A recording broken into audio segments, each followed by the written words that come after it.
Nageenyi Waaqayyoo hunduma keessaniif iddoo isin jirtanitti isiniif haa baay'atu. Akkam jirtu obboloota ko, Waaqayyoon Abbaa keenya karaa addaa gaarii goonii galateeffannaa. Galanniif ulfinni guddaan Waaqarratti lafarrattis bara baraan isaaf haa ta'u. Sanbata gammachuu, sanbata gaarii hunduma keessaniif isiniif haa ta'u jechuun jaalladha. Amma yookiin yeroo kana immoo akkuma beekamu yeroo darbees waliin ilaalaa akkuma turre waa'ee mana qulqullummaa waliin ilaalaa turre qulqullaa'uu mana qulqullummaa yookiin tajaajila kutaa qulqullootaa yookiin immoo kutaa lammaffaa mana qulqullummaa ilaaluu jalqabnee turre torban darbe. Torban darbe keessatti waa'ee qulqullaa'uu mana qulqullummaa isa lafarraa akkamitti akka qulqullaa'u ilaallee turre. Har'a immoo isa samii irraa ilaaluu waliin jalqabna. Dubbiin kun dubbii ajaa'ibaadha. Dubbii namni kamiyyuu itti yaaduu qabu, dubbii murteessaa fi xiyyeeffannaa addaa barbaadu, dubbii keessatti of sakattaanu, dubbii keessatti of ilaalu, eessa dhaabbannee akka jirru, maalirraa akka jirru yeroo itti haalli keenya ilaalamaa, madaalamaa jiru kanatti haalli keenya fuula Waaqayyoo duratti darbuudhaaf jedhu kanatti maal akka fakkaannu qophii akkamii akka gochaa jirru kan of keessatti hammatudha. Kanaaf gara kana ilaaluutti utuu darbin fuuldura fuula Waaqayyoo duratti haaluma nuuf mijateen dhiyaannee kadhata gabaabaa godhannee jalqabnaa hin kadhanna. Ol samii qulqullaa'aa irra isa jiraattu Abbaa keenyaa, gaarummaa kee, gargaarsa kee, jaalala kee isa guddaadhaaf jireenya bara baraa akka argannuuf ilma kee tokkicha isa nu laatteef yeroo araaraa, yeroo itti fuula kee duratti dhiyaannee cubbuu keenya himannu, yeroo gara keetti deebinu karaa ilma kee Yesuus Kiristoosiin waan nu laatteef si galateeffannaa. Maqaa gooftaa Yesuus Kiristoos ilma keetiin bara baraan galanniif ulfinna guddaan siif haa ta'u. Maqaan kee maqaa ilma kee Yesuusiin bara baraan ol nuuf haa jedhu. Yeroo kanas fuula kee dura jirra. Dubbii kee yeroo ilaaluu jalqabnu dubbii kee akka nuuf ibsitu, akka nu barsiiftu. Barachuu qofaa miti, beekuu qofaa miti, beekuun qofti homaa waa hin baasu. Dubbii kee kana keessatti of sakattaanee of ilaallee dubbii keetiin jijjiiramnee jireenya bara baraatti akka galluuf yeroo ilmi kee Yesuus Kiristoos mirga kee dhaabbatee nuuf araara gochaa jirutti nummoo asii yeroo keenya akkamitti akka dabarsuu qabnu ogummaa fi hubannaadhaan siif adda baanee akka jiraannuuf ati nu gargaari. Hafuura keetiin nu guuti, yeroo keenyaa fi hundumaarratti ulfaadhu. Maqaa Yesuus ilma keetti jedhii Abbaa. Ameen. Waaqayyoon guddaa gaarii goonii galateeffanna. Maqaan Waaqayyoo bara baraan kan ulfaateef kan kabajame haa ta'u, kan jajames haa ta'u. Akkuma amma tuquudhaaf yaale yeroo darbee qulqullaa'uu mana qulqullummaa isa lafarraa walii ilaallee turre. Har'a qulqullaa'uu mana qulqullummaa isa samii irraa waliin ilaaluu jalqabna. Qulqullaa'uu mana qulqullummaa isa samii irraa. Manni qulqullummaa samii keessa jira. Kana hangafarra hubachuun waan baay'ee murteessaadha. Manni qulqullummaa samii irra jira? Eeyyee jira. Jira. Kana jalqabarraa waan xiyyeeffannaa barbaadu kanadha kan ilaaluu qabnu. Manni qulqullummaa samii irra jira. Kan namni kamiyyuu beekuu qaba. Manni qulqullummaa samii irra jira. Okay. Manni qulqullummaan inni samii keessaa mana qulqullummaa isa dhugaadha. Mana qulqullummaa isa dhugaadha. Inni lafarraa maal ture? Fakkeenya ture. Fakkeenya isa samii irraa ture. Manni qulqullummaa inni lafarraa fakkeenya mana qulqullummaa isa samii keessaa ture. Akka isa samii keessaatti ijaarame. Kanaaf seera boqonnaa 25 lakkoofsa 8 irratti yeroo dubbifnu akkas jedha. Ani isaan gidduu akkan jiraadhuuf isaan godoo qulqullaa anaaf haa ijaaran. Lakkoofsa 9 irratti akkeedha. Iddoo buufata isanaaf mi'a isaa hundumaa akka fakkeenya isaanii sitti agarsiisutti hojjedhu jedha. Akka fakkeenya isaanii sitti agarsiisutti. Lakkoofsa birtoota takkeedha. Akka fakkeenya isa tulluu irratti sitti agarsiifame sanaatti ilaali hojjedhu. 26 doora takkeedha. Godoo sanas akka seera isa tulluu irratti sitti agarsiifame sanaatti hin dhaabdaa jedha. Kanaaf mana qulqullummaa yookiin samii keessaa kan jiru mana qulqullummaa isa dhugaadha jechuudha. Ammas mee murteessaan Museedhaan yeroo mana qulqullummaa sana lafarraa akka ijaaranii fi Waaqayyo Museetti dubbate akka fakkeenya isa tulluu irratti yookiin gaara irratti sitti agarsiifametti maal godhe hojjedhu jedhe. Kanaaf inni lafarraa fakkeenya isa tulluu irratti Museetti agarsiifame kanaati. Inni tulluu irratti sitti agarsiifame sun immoo maalidha? Fakkeenya osoo hin taane mana qulqullummaa isa dhugaa isa samii irraa. Mana qulqullummaa isa dhugaa isa samii irraa. Kanaaf mana qulqullummaa samii irra jira jechuudha. Samii irra jira. Yohaannis mul'ata isaa keessatti mul'ata Yohaannis boqonnaa 11 lakkoofsa 19 irratti akkas jedha. Kana booddee mana qulqullummaa Waaqayyoo inni Waaqa keessaa banamee ilaala. Manni qulqullummaa Waaqayyoo inni Waaqa keessaa banamee. Kanaaf manni qulqullummaa Waaqa keessa jira jechuudha. Samii irra jira jechuudha. Saanduqi kakuu mana qulqullummaa isaa keessaas in argame. Saanduqi kakuu mana qulqullummaa isaa keessaas maal ta'e in argame. Balaqqeessa sagaleen biraa qawweenis wal jalaa hin qaban. Lafti in socho'e cabbiin guddaanis in bu'ee jira. Kanaaf mana qulqullummaa isa samii irraa yeroo jennu mana qulqullummaa isa dhugaadha. Yohaannis mul'ataan yommuu arge mana qulqullummaa kutaa qulqullootaa keessatti saanduqni kakuu jira. Saanduqa kakuu arge. Saanduqa keessa maaltu jira? Seera Waaqayyootu jira. Akkuma kanaan dura ilaalaa turre jechuudha. Seera Waaqayyoo abboommota kurnantu jira. Bidiruu kakuu keessa jechuudha. Abboonni Waaqayyoo ulee Aroon isa late akkuma kana immoo maannaatu jira jechuudha. Maannaatu jira. Kanaaf seerri Waaqayyoo saanduqa kakuu Waaqayyoo keessa jira samii keessa. Seerri Waaqayyoo hin bade wanti jedhamu heertuun kun iyyuu disproof gochuudhaaf gaadha. Seerri Waaqayyoo osoo hin bade ta'e yeroo Kiristoos Yesuus fannifame seerri Waaqayyoo duukaa fannifame osoo ta'e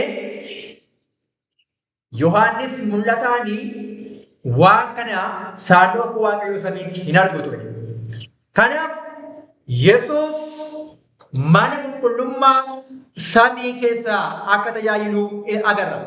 Yesuus Kiristoos fayyisaan keenya gaafa du'e tajaajilli mana qulqullummaa isa lafarraa ni hafe. Wangeela Maatiyoos boqonnaa 27 lakkoofsa 50 takkeedha. Yesuus ammoo sagalee guddaadhaan iyyee hafuura isaa kenne 51. Kunoo golgaan mana qulqullummaa olii hamma gadiitti iddoo lamatti tarsa'e. Lafti in socho'e kattaawwanis in dadayyaanidha. Golgaan mana qulqullummaa olii hamma gadiitti iddoo lamatti tarsa'ee jedha. Golgaan mana qulqullummaa kun isa kami? Isa kutaa qulqullootaa fi kutaa qulqulluu gargar hiru jechuudha. Gargar baasu jechuudha. Inni bakka lamatti maal ta'e gargar tarsa'e. Bakka lamatti gargar tarsa'e. Akka jechuun tajaajilli lubni lafarratti luboonni lafarratti mana qulqullummaa keessatti tajaajilan ni hafe jechuudha. Gaafa yoomii kaasee gaafa Kiristoos gooftaan keenyaaf fayyisaan keenya ilmi Waaqayyoo fannoo irratti du'e kaase jechuudha. Gaafa inni hafuura isaa kenne kaase jechuudha. Tajaajilli mana qulqullummaa isa lafarraa ni hafe. Mana qulqullummaa inni lafarraa ni hafe jechuudha. Lafarratti mana qulqullummaa kan ta'e eenyudha?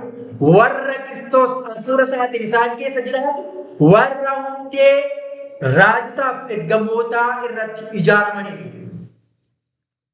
Tajaajilli mana qulqullummaa garuu isa samiitti darbe. Eenyu lubna isitti tajaajilu? Yesuus Kiristoos hangafa lubaa keenya isa samiitti tajaajiluun tajaajilli mana qulqullummaa samiitti darbe jechuudha. Samiitti darbe jechuudha. Kanaaf Kiristoos sanyii nama hundumaatiif du'ee du'aa erga kaafame kutaa qulqulluu mana qulqullummaa isa samii keessa hangafa dhugaa keenya ta'ee dhiiga ofii isaatiin seenuudhaan hojii araarsu jalqabe.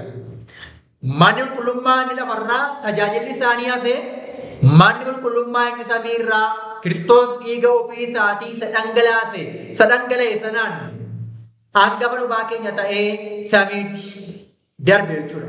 Ibroota boqonnaa 8:1 keenya wanta dubbannu keessaa nuyi hangafa lubootaa isa bantii waaqaa keessatti gara mirga teessoo waaqayyoo surra qabeessaa ta'e akkasii qabna isa jedhutu hundumaarra caaladha. Galanni waaqayyoo haa ta'u.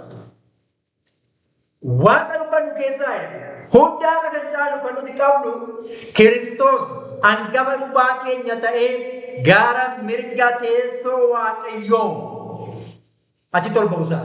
Gara mirga teessoo waaqayyoo taa'uusaa. Wanta dubbannu keessaa inni hangafaa isa kanadha. Isa kanadha. Kanatu hundumaarra caala. Lakkoofsa 2. Inni godoo qulqullaa'aa sana keessatti godoo namni dhaabe utuu hin ta'in godoo namni dhaabe miti. Godicha isa dhugaa waaqayyo gooftaan dhaabe. Godicha isa dhugaa waaqayyo gooftaan waaqayyo abbaan dhaabe. Godoo sana keessatti hangafa lubootaa ta'ee hin hojjetan. Eenyu? Yesuus Kiristoos. Kanaaf Yesuus Kiristoos hangafa lubaa kooti, hangafa lubaa keessanidha. Lafarratti lubaa qabnu. Lafarratti hangafa lubaa qabnu. Lafarratti lubni nuuf araarsu hin jiru obboloota koo. Araarsaan keenya gooftaa keenya Yesuus Kiristoos isa dhiiga ofii isaatiitiin waaqayyoon abbaa gooftaa keenyaa Yesuus Kiristoos duratti abbaa isaa duratti isa hangafa lubaa keenya ta'e dhiiga ofii isaatiitiin mirga isaatti ol ba'ee nuuf araarsuudha. Mana qulqullummaa samiitti. Lafarra tajaajilli mana qulqullummaa hin jiru. Gaafa du'e kaasee lafarra namni cubbuu namaaf dhiisu hin jiru. Namni waaqayyoo fi nama walitti araarsu hin jiru. Kana jedhamu irraa hubannu. Namni namaaf waaqayyoo walitti araarsu tokkollee hin jiru lafarra. Eenyuree Yesuus Kiristoos ilma waaqayyoo abbaadha. Isa dhiiga ofii isaatiitiin gara abbaa isaatiitti araara nuuf buusuudhaaf ol ba'e jechuudha. Ibroota boqonnaa 4:14 irratti sakkeedha. Egaa hangafa lubootaa isa guddicha battiiwwan waaqaa keessa darbe Yesuus ilma waaqayyoo erga qabaanne beeksisa amantii keenyaa jabeessinee hin qabanne. Ibroota boqonnaa 9:11 irrattis Kiristoos garuu wanta gaggaarii dhufuuf jiraniif hangafa lubootaa ta'e yeroo mul'ate gara godoo isa caalaa guddaa fi isa caalaa raawwatamaa keessaatti darbe. Godichis harkaan hin ijaaramne waan uumame kana keessaas hin qabu. Godoon inni waan uumame kana keessaa hin qabu. Waan lafaa kana keessaa hin qabu jechuudha. Lakkoofsa 2 Ibroota 9:12 irratti akkeedha. Kiristoos aarsaadhaaf dhiiga re'ootaa fi dhiiga jibootaa baate utuu hin ta'in dhiiga ofii isaa dhangalaasuu isaatiin al tokko bara baraan gara iddoo isa hundumaarra caalaa qulqulluutti ol gale nuufis furee bara baraa argateera. Ingiliffarratti akkeedha. Neither by the blood of goats and calves, but by his own blood he entered in once into the holy place, having obtained eternal redemption for us. So, Kiristoos kan inni itti ol ba'e gaafa samiitti ol ba'e jechuudha. Kutaa qulqulluu mana qulqullummaa ol seeni malee kutaa qulqullootaa miti. Afaan Oromoo irratti iddoo kumaara caalaa qulqulluu jedhanii kan yoo ilaaltan Ibroota boqonnaa 9:12 irratti. Akkeedha afaan Oromoo irratti. Kiristoos aarsaadhaaf dhiiga re'ootaa fi dhiiga jibootaa baate utuu hin ta'in dhiiga ofii isaa dhangalaasuu isaatiin al tokko bara baraan gara iddoo isa hundumaarra caalaa qulqulluutti ol galeedha. Lakki Kiristoos kan inni ol gale gaafa du'aa ka'ee samiitti ol ba'e gaafa samiitti ol ba'e jechuudha. Gaafa samiitti ol ba'e. Gaafa du'aa ka'ee sana booda bartoota isaa wajjin guyyaa 40 turee sana booda gaafa samiitti ol ba'e iddoo hundumaarra caalaa qulqulluutti seene osoo hin taane kutaa qulqulluutti seene. Afaan Oromootti dogoggora hiikaa jira. Afaan Ingiliffaa irratti maalidha? The holy place jedha. Neither by the blood of goats and the calves, but by his own blood he entered in once into the holy place. Kutaa qulqulluutti seene jechuudha. Ibroota qonnaan sagal lakkoofsa deebii ibroota takkeedha. Kiristoos iddoo isa hundumaarra caalaa qulqulluu harkaan ijaarame fakkaattii isa dhugaa sanatti gale miti. Inni bantii waaqaatti iddoo itti amma waaqa irratti nuuf mul'atutti galeedha. For Christ did not enter into the holy place made with hands, which are the figures of the true, but into heaven itself, now to appear in the presence of God for us. So Christ entered into the holy place of the heavenly sanctuary. Kutaa qulqulluu mana qulqullummaa isaaniitti seene jechuudha Kiristoos. Kun waan murteessaa fi waan guddaadha. Ibroota 45 fakkeenya. Kanarraa kan ka'es inni yeroo hundumaa isaaniif kadhachuudhaaf waan jiraatu warra karaa isaa gara Waaqayyootti dhiyaatan hamma dhumaatti fayyisuu hin danda'e. Hamma dhumaatti fayyisuu hin danda'e. Galanni Waaqayyoof haa ta'u. Kitaaba Raajii Takkeedha. Tajaajilli lubni waggaa guutuu kutaa tokkoffaa mana qulqullummaa keessatti keessoo golgichaa isa kutaa qulqulluu oobdii isa bakkee irraa adda baasu keessatti godhamu hojii tajaajilaa isa Kiristoos yeroo ol ba'etti seenee bakka bu'e. Dhiiga aarsaa cubbuu akkasumas ixaana isa kadhannaa Israa'elii wajjin ol ba'u fuula Waaqayyootti dhiyeessuun tajaajila guyyaa guyyaanii keessatti hojii lubaa ture. Yesuusis akkasitti bakka cubbamaa bu'ee dhiiga isaatiin abbaatti araarsa. Akkasumas kadhannaa amantoota cubbuu isaaniitti gaabbanii qajeelummaa ofii isaatii isa foolii gaarii qabu wajjin fuula isaatti dhiyeessa. Hojiin akkasii hojii tajaajilaa kutaa tokkoffaa mana qulqullummaa samii keessatti raawwatamu ture jedha. Wallabbii isa guddaa fuula 420 keessa sadaffaarratti. Kanaaf Kiristoos yeroo kutaa qulqulluutti seene cubbuu namoonni himatanii yeroo isaan Waaqayyoon cubbuu isaaniitiif dhimma gaafatan karaa Yesuus Kiristoosiin Yesuus karaadhaan dhugaadhaan jireenya waan ta'eef yeroo karaa Yesuus Kiristoosiin dhimma gaafatanii maqaa gooftaa Yesuus Kiristoosiin dhimma yommuu gaafatanii Kiristoos immoo maal godha? Qajeelummaa ofii isaatii isa yeroo durii lubni kutaa qulqulluu keessatti ixaana aarsu jechuudha. Aarsaa ixaanaa jechuudha. Kiristoos immoo qajeelummaa ofii isaatii kadhannaa isaaniitti dabalee fuula Waaqayyoo duratti fuula abbaa isaatii duratti dhiyeessa jechuudha. Akkasittiin Waaqayyo abbaan ilma isaa Yesuus Kiristoos ilaalee qajeelummaa ilma isaatii ilaalee cubbuu warra cubbuu isaaniitiif gaabbanii isaaniif dhiisa jechuudha. Cubbamootaaf cubbuu isaanii warra cubbuu isaaniitti gaabbanii qalbii jiratan isaaniif dhiisa jechuudha. Kun waan baay'ee murteessaadha. Kanaaf Kiristoos gaafa ol ba'e kutaa qulqulluu seene. Kutaa qulqulluu mana qulqullummaa seene. Okay.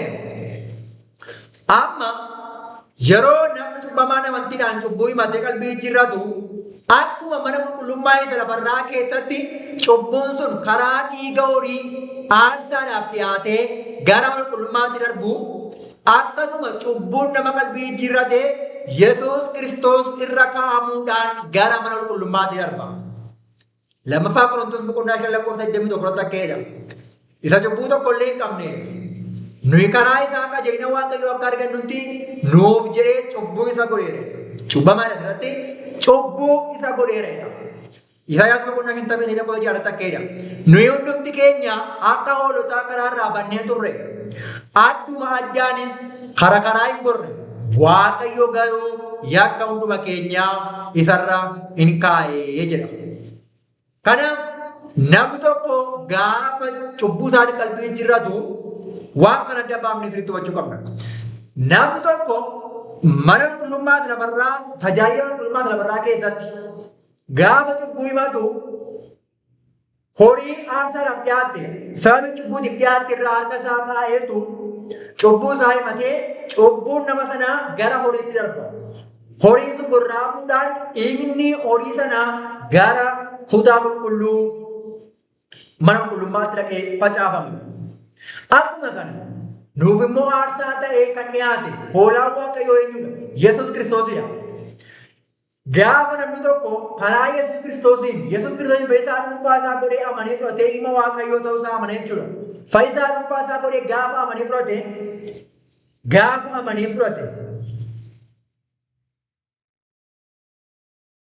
cubbuun isaa akkamitti dhaabama? Cubbuun nama sanaa Waaqayyo Abbaan ilma isaa irra kaa'edha. Taabiraachi. Isaa boqonnaa hin taphee seera qofa jaalatan waluma dubbifnee nuuf jedhee cubbamaa isa godheedha. Paawulos isa yaadatu maayidha? Yakka keenya isarra kaa'e. Kiristoos irra kaa'ama cubbuun keenya. Gaafa cubbuu keenya himannu cubbuun keenya Kiristoos irra kaa'ama. Kitaabni jakkeedha. Hojiin guddaan cubbamaa hamminaan xu'aa'ee fi madaa'eef hojjetamu hojii qajeelaa taasifamu yookiin justificationiti. Hojiin guddaan cubbamaadhaaf hojjetamu.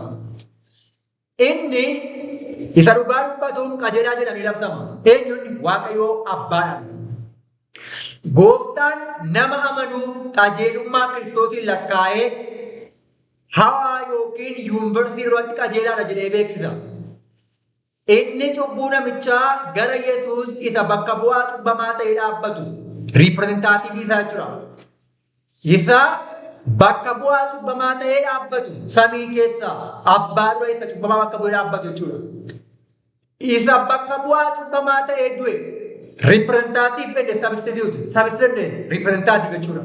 Isa cubbamaa bakka bu'ee du'ee fi isa cubbamaa bakka bu'ee dhaabbatu. Wabii cubbamichaatti ta'etti dabarsa. Irra deemee waan kana ilaalaa.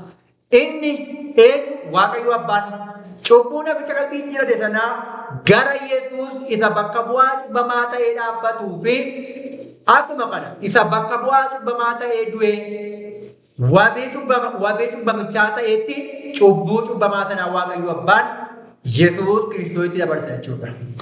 Inni yakka yookiin jal'ina lubbuu amantuu hundumaa Kiristoos irra kaa'edha. Selektii meeseejii voolumii tokkoffaa fuula 392 keessa lammaffaadha. Lubbuu amantuu hundumaa cubbuu ishee yookiin yakka ishee eenyurra kaa'edha? Kiristoos irra kaa'edha.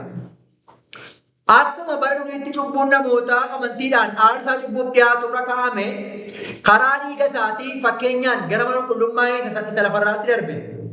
Kaakuu isa haaraa keessatti immoo cubbuun warra qalbii jijjiiratanii amantiidhaan Kiristoos irra kaa'ame dhugaadhumatti gara mana qulqullummaa isa waaqarraatti darbedha. Walabbisa guddaa 421 keessa lafaa geet kontroversii jechuudha.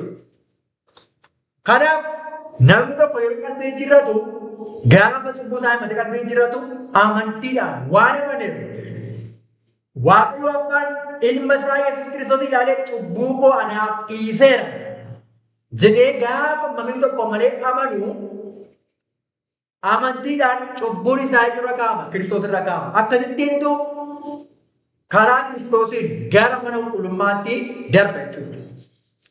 Cubbuun warra qalbii jijjiiratanii gara mana qulqullummaatti darba jechuudha akka jechuudha.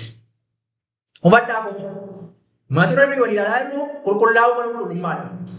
Mana qulqullummaa lafarraa keessatti dhiiga horiidhaanitu cubbuun gara mana qulqullummaatti darbaa ture. Har'a immoo warri Yesuus Kiristoosiin fayyisaa dhuunfaa isaanii fudhatan itti amanan cubbuun isaanii karaa Yesuus Kiristoosiin amantii isaaniitiin karaa Yesuus Kiristoosiin Yesuus ilma Waaqayyoo irra kaa'amuudhaan gara mana qulqullummaatti darbu. Kana cubbuun mana qulqullummaatti darbu kan warra cubbuu isaanii himataniiti. Kan warra cubbuu isaanii himataniitu gara mana qulqullummaatti darba. Kan warra cubbuu isaanii himanne mana qulqullummaatti darba. Kan warra cubbuu isaanii himanne cubbuu isaanii isaan marattaba. Okay. Warri Yesuus Kiristoos ilma Waaqayyootti amanuudhaan fayyisaa dhuunfaa isaanii fudhatanii miseensa maatii samii ta'uudhaan hojii Waaqayyootti seenan hundinuu maqaan isaanii galmee jireenyaa isa samii irratti galmeeffama. Okay. Asirratti waan tokko ifa godha. Samiirra galmee sadii jira. Galmee jireenyaa, galmee yaadannoo, galmee cubbuu, galmee sadii jira. Meeqan jedhee? Sadii.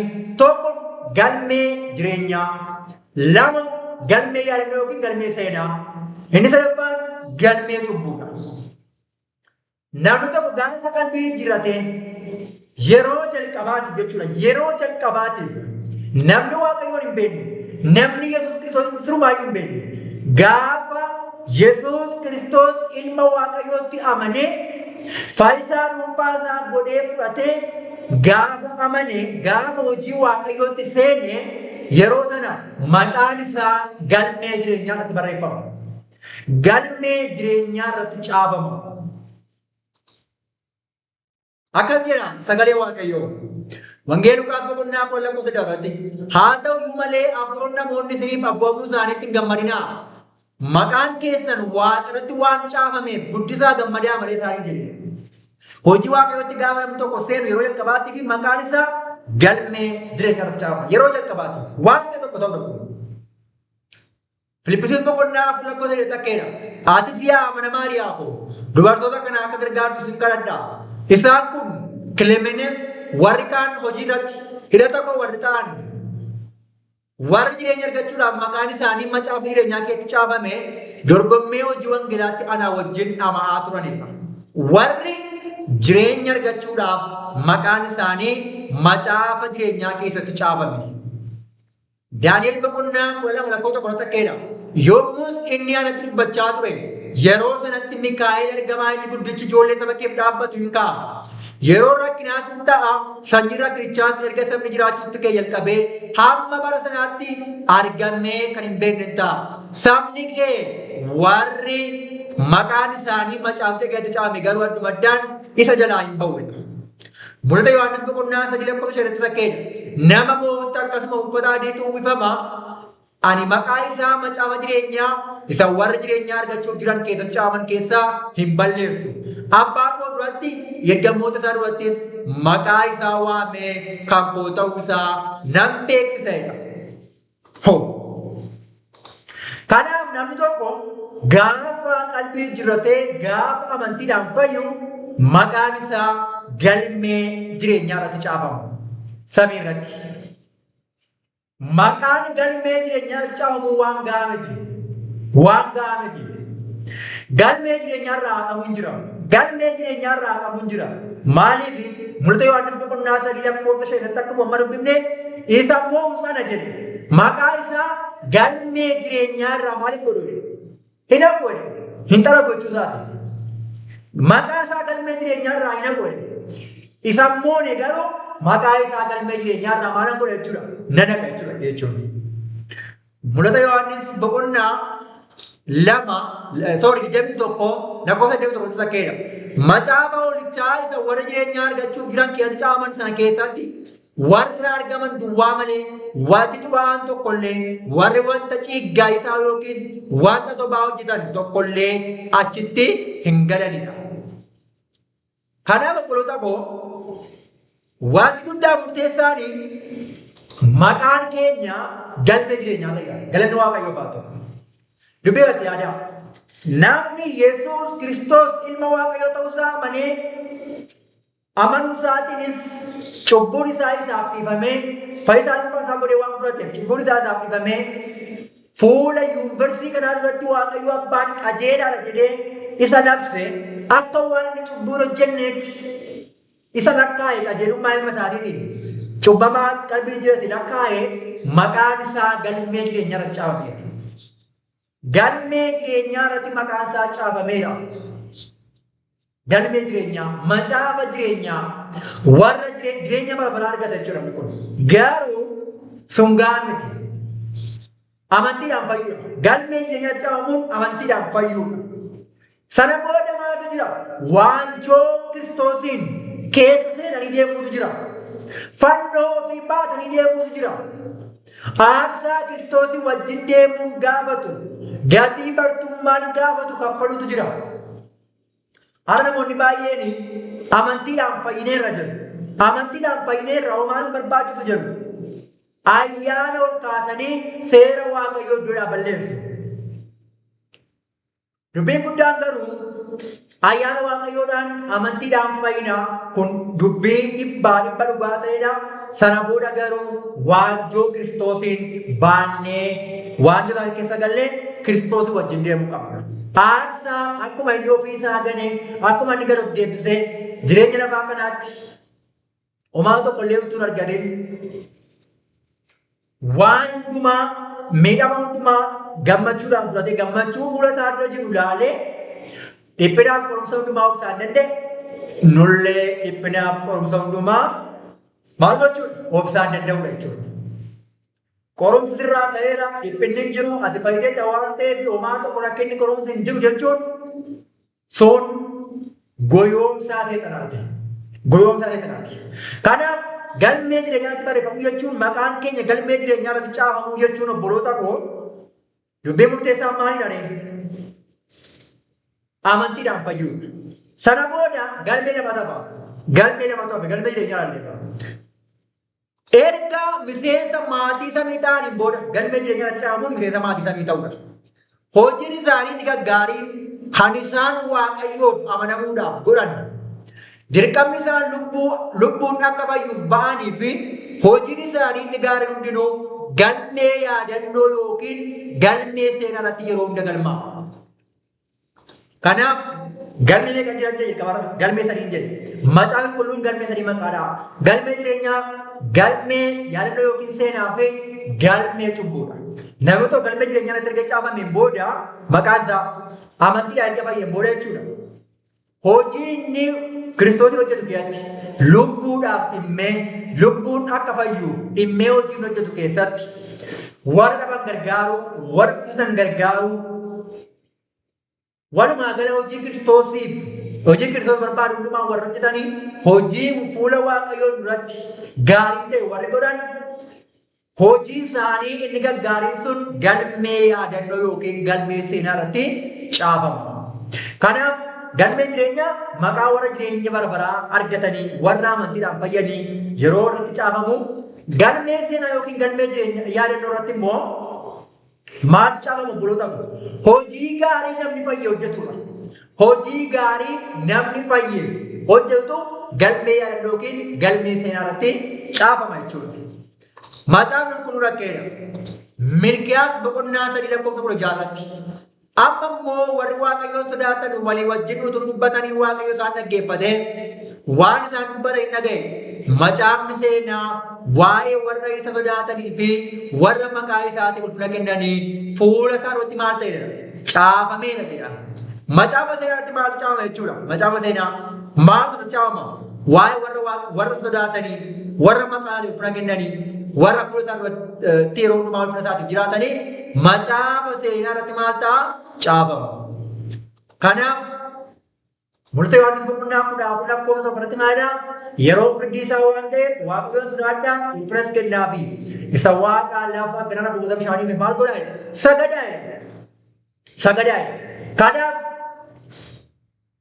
warra Waaqayyoof ulfina kennan, warra isa sodaatan, warra isaaf sagadan, warra hojiin isaanii barbaadu hundumaa hojjetanii isaan kunniin macaafa seenaa yookiin kitaaba seenaa irratti galmee yaadannoo irratti hojiin isaanii inni gaariin Waaqayyoon sodaachuun isaanii, cubbuu mo'achuun isaanii, isaaf adda ba'uun isaanii achirratti galmeeffama jechuudha. Faarsaa boqonnaa 56 lakkoofsa 8 irratti akkeedha. Joora koo ati lakkooftee keesseetta. Imimmaan koo qodaa safaraa keetti walitti qabi. Isaan dhugumaan macaafa kee keessatti caafamaniiru. Naahimiyaa 3:10 irratti yaa Waaqayyoo koo wanta kanaaf na yaadadhu hojii gaarii ani mana qulqullummaaf eegumsa isaatiif hojjedhe haxooftee hin balleessin jedha. Kitaaba raajikeedha. Kitaaba seenaa isa kan Waaqayyoo keessatti jedha. The book of remembrance jechuudha. Kitaaba yaadannoo, kitaaba seenaa jechuudha. Achi keessatti gochi qajeelummaa hundinuu bara baraan yaadatama. Achi keessatti qorumsi mormiidhaan keessumsiifamu hundinuu qorumsi tokko nutti dhufee gaafa qorumsa sana morminee moonu. Hammeenyi injifatamu hundinuu jechi gara laafinaa fi jaalallaan dubbatamu hundinuu amanamummaadhaan caafamaa jedha. Jechi keenya inni gaariin, gochi keenya inni gaariin hundinuu amanamummaadhaan dogoggora tokko malee caafama. Akkasumas gochi aarsaa kaffaluu hundinuu dhiphinnii fi gaddi Kiristoosiif jedhamee baatame hundinuu ni galmaa'a. Daawit abbaan faarsaa akkana jedha. Joora koo ati lakkooftee keesseetta. Imimmaan koo qodaa safaraa keetti walitti qabe. Isaan dhugumaan macaafa kee keessatti caafamaniiru. Faarsa kan tabii jaasadii isa marbimne waldhabbii isa guddaa yookiin great controversy fuula 181 kee tokko faalleera. Kanaaf namni tokko cubbuu mo'achuudhaaf tattaaffii inni godhee cubbuu mo'ate qorumsatti dhufe hundumaa kan inni mo'ate dubbiin gaariin inni dubbate dubbiin cubbamaa fayyisu cubbamaan ittiin fayye kan inni dubbate hojiin wanti gaariin inni godhe hundinuu gochi isaas dubbiin isaas inni gaariin hundinuu galmee seenaa galmee jireenyaa irratti caafamaaf jechuudha. Galanni Waaqayyoof haa ta'u. Ergamoonni Waaqayyoo guyyaadhaa guyyaatti gochaaf dubbii keenya hundumaa galmeessaa oolu. Galmeessaa oolu. Madaalama oolla. Miizaanama oolla. Safarama oolla. Okay. Akkuma kana immoo yoo cubbuu hojjetan cubbuun isaan hojjetan galma cubburatti galmaa. Warri fayyan jechuudha. Isaan tokko na jaata bishaan lafa jaata takkeera. Kunoo gatiin yakka isaanii caafamee irra jira. Ani Waaqayyo guutummaatti hamma hojii isaanii isaaniif nan kenna malee calluman jedhu. Eeyyee akka hojii isaaniitti mataa isaaniitti nan deebisa. Lallabaa boqonnaa 2:14 irratti Waaqayyo hojii hundumaa gaarii ta'us hamaa ta'us wanta dhoksaatti hojjetamu hundumaaf firdii kenna. Wangeela Maatiyoos boqonnaa 2:16 takkeera. Ani isinittan himaa namoonni dubbii yaada malee afaan isaanii keessaa bahe hundumaatti gaafatamanii guyyaa firdiitti deebisuuf jiru. Dubbii kee hundumaan siif hin faradama, dubbii kee hundumaan sitti hin faradama. Kitaaba raajii keedha. Hojiin nama hundumaa Waaqayyoo duratti qoratamee darba. Amanamummaaf yookiin amanamummaa dhabuufis ni galmaa. Galmee samii keessatti maqaa namoota hundumaa biratti jechoonni dogoggoraan dubbataman hundinuu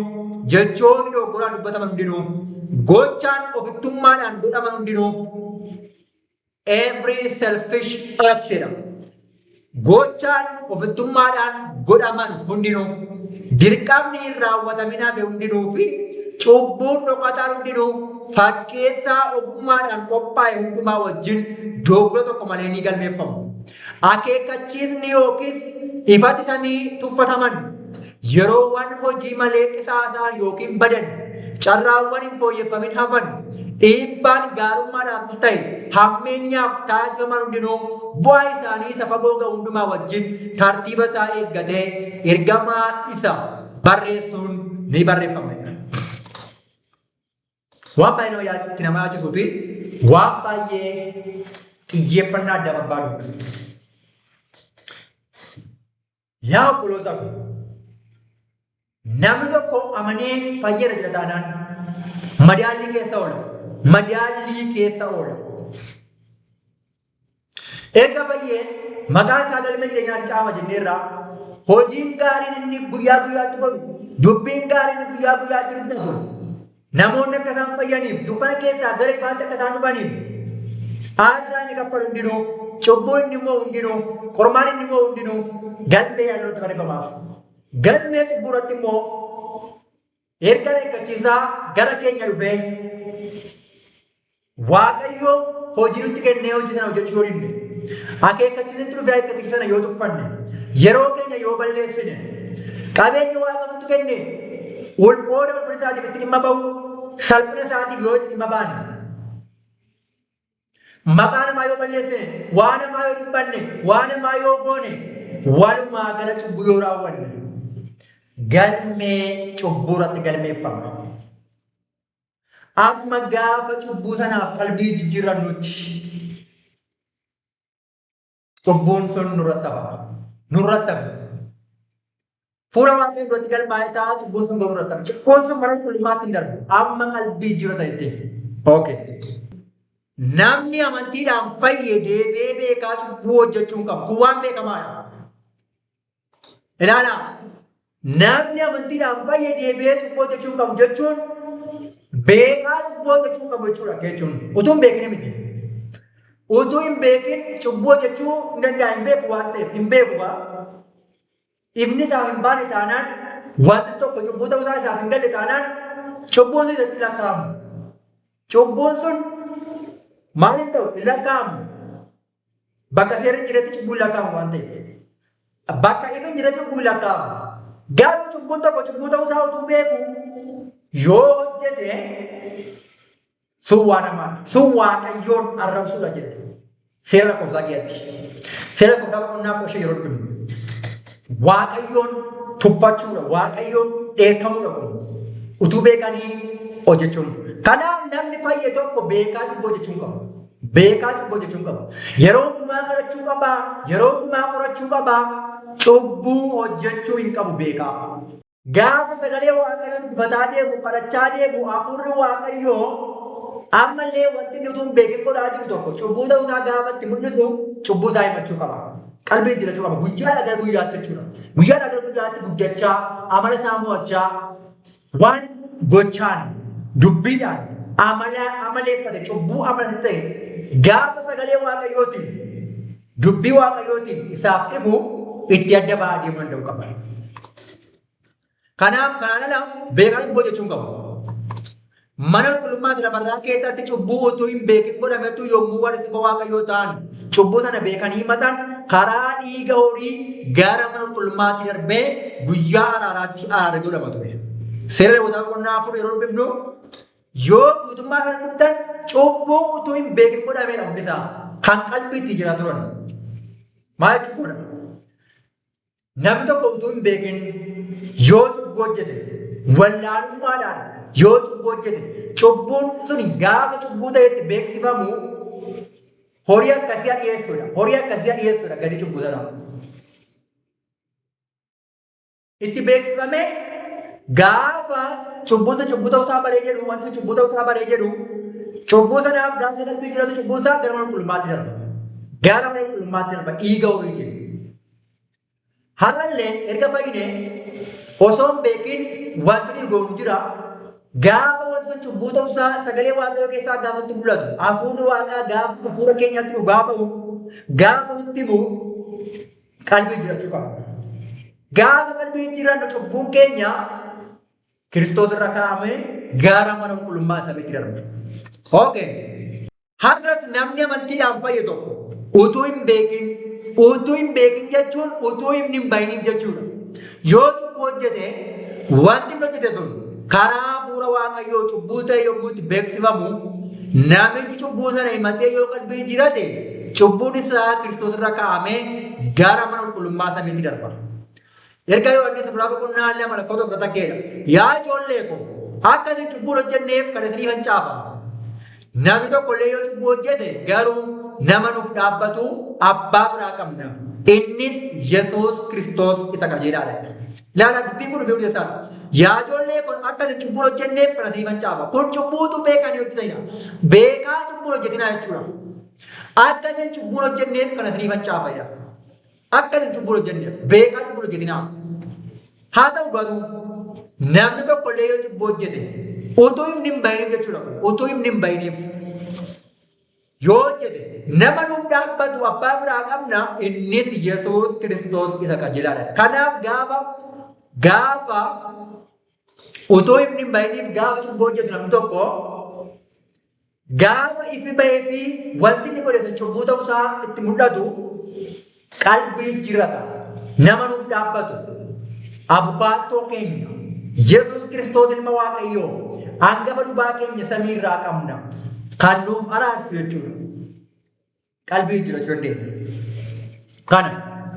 Kanaaf namni tokko cubbuu akka hojjete utuu hafuurri waaqayyootti mul'isu akkasumas waan tokko cubbuu ta'uu isaa utuu beekuu yoo himatee qalbii jirachuudhaaf baate immoo didee utuu sagalee waaqayyootti dhugaa ba'u waan tokko cubbuu ta'uu isaa utuu itti mul'isu hafuurri waaqayyoo utuu inni bahee jiru jechuudha. Qalbii jirachuu dhiisee waan sana raawwachuu yoo itti fufe cubbuun isaa isuma dadhaba malee mana qulqullummaa samiitti hin darbu. Waan ajaa'ibaa! Namni tokko gaafa qalbii jiratu cubbuun isaa mana qulqullummaa samiitti darba. Gaafa qalbii jirachuun garuu cubbuun isaa isuma dadhaba. Isa dadhaba. Cubbuun isaa garuu galmee isaa biratti galmaa'eera. Wanti inni godhee itti qalbii jijjiiranne sun galmaa'eera galmee cubbuu irratti. Cubbuun isaa garuu nama sana dadhaba. Cubbuun sun nama sana dadhaba. Amma inni qalbii jiraatutti maal ta'u? Hin haqamu. Sorry. Cubbuun isaa haqamu miti. Cubbuun isaa isarraa gara mana qulqullummaatti hin darbu jechuudha. Hin darbu. Okay. Akkana kitaaba raajii waldaan guutuun utuu hin beekin cubbuu yoo hojjete yeroo cubbuun sun mul'atutti cubbuu sanaaf luboonni akka araarsan cubbuun utuu hin beekin godhame sunis akka dhiifamu macaafa qulqulluu keessatti ifatti ibsameera. Hojiin Yesuus cubbuu kanaan duraatiif dhiifama gochuudha. Hojiin Yesuus cubbuu kanaan duraatiif dhiifama gochuudha. Garuu ibni samiirraa gara waldaatti yoo dhufe namoonni immoo ifa sana fudhachuun fannoo waan isaan gaafatuuf yoo ifa sana didan isaan fuula Waaqayyoo duratti yakkamtoota ta'anii dhaabbatu. Sababni isaas Kiristoosii fi dhugaa caalaa addunyaa yookiin biyya lafaa akka jaalatan waan mul'isan. Warri dhugaa dhaga'uuf carraa argatan ta'us yoo hin dhageenye hin gaafatamu jedhanii yaaduudhaan dhaga'uufis ta'e hubachuuf immoo dhiphina tokkollee hin fudhanne. Akkuma waan dhaga'anii didaniitti Waaqayyo duratti yakkamaa ta'anitti faradamu. Dhugaan maal akka ta'e hubachuu utuu danda'anii warra dogoggora keessa adeemuu filataniif sababni hin jiraatu. Gidiraa fi du'a isaa keessatti Yesuus cubbuu wallaalummaa hundumaaf araara godheera. Garuu jaamummaa fedhiidhaan ta'uuf dhiyeessiin godhame hin jirudha. Waanuma ulfaataa tokko. Yaa obboloota koo dubbisa dhumni ilaallu miti. Kiristoos cubbuu utuu hin beekin goonuuf maaliin araara godheera? Namoonni gaafa ifni bahee fi ifa sana yoo fudhatanii ifni suni waan taksaa isaan gaafatuuf tarii maatii isaanitti waan isaan baasuuf dhugaan tokko gara isaanii dhufee dhugaan jireenya barabaraa namaaf kennu ifi tokko gara isaanii dhufee garuu maatiitti waan isaan baasuuf waldaatti waan isaan baasuuf obboleessaaf obboleettiitti waan isaan baasuuf aarsaa dhugaan sun gaafatu kaffaluu didanii mataa jabaatanii dhugaan na hojii walii galuu didan isaan kun akkuma waan dhaga'anii meera deemee waan qabu.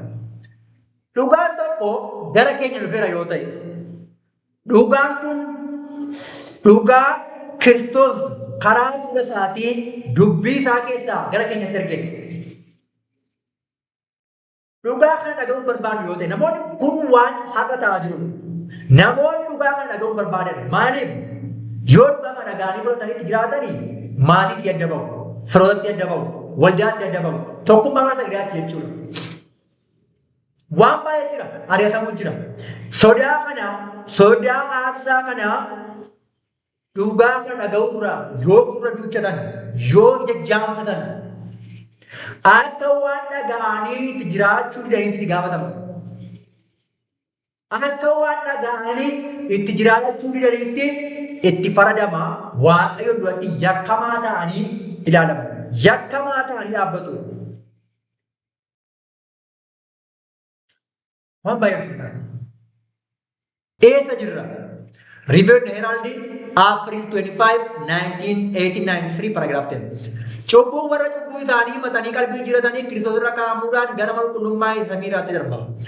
Akkuma mana qulqullummaa isa lafarraa qulqulleessuun hojii hangafa lubaa ture mana qulqullummaa samiirraa qulqulleessuunis hojii hangafa lubaa keenyaa Yesuus Kiristoosidha. Ilaala manni qulqullummaa qulqullaa manni qulqullummaa waan xuraa'eef qulqullaa. Maaliin xuraa? Cubbuudhaan xuraa. Manni qulqullummaa lafarraa dhiiga horiitiin cubbuun itti darbee cubbuu sanaan xuraa. Manni qulqullummaa samiirraa immoo gaafa cubbamoonni qalbii isaanii jijjiirratan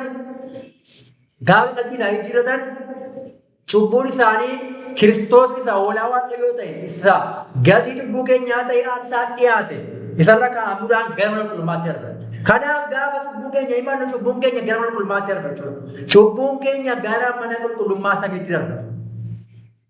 Kanaaf manni qulqullummaa qulqullaa'u jechuun cubbuun samii mana qulqullummaa samii keessa waan jiruuf manni qulqullummaa sun cubbuutti qulqullaa'u jechuudha. Kanaaf kutaa kan ga'etti bal'inaa qulqullaa'u mana qulqullummaa samii kutaadhaan keessatti ilaallatu. Dubbiin guddaan garuu obboloota koo fayyineerra warra jennu warri amantiidhaan fayyine maqaan keenya galmee jireenyaa irratti kan caafame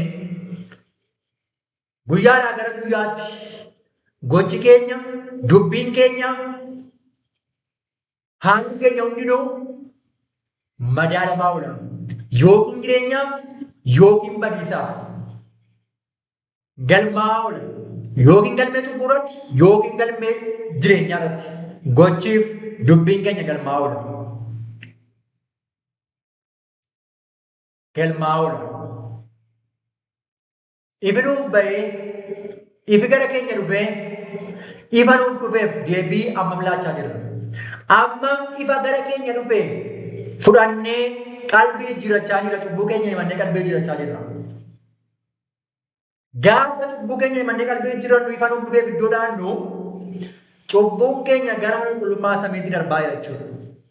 Cubbuun keenya nurraa fuudhamee gara mana qulqullummaa samiitti darbaa jira jechuudha.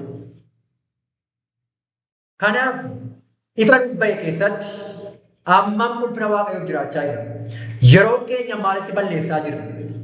Humna keenya maaliif dhimma ba'aa jirra? Qalamni keenya ammam dubbii sagalee Waaqayyoo barreessaa jira?